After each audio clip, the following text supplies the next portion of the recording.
Batman Hazmat, Batman Dark Detective.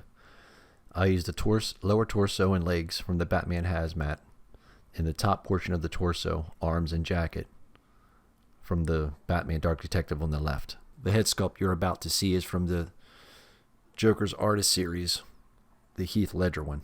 After this video will be the video as how I came about to putting this figure together, the walk along, so to speak.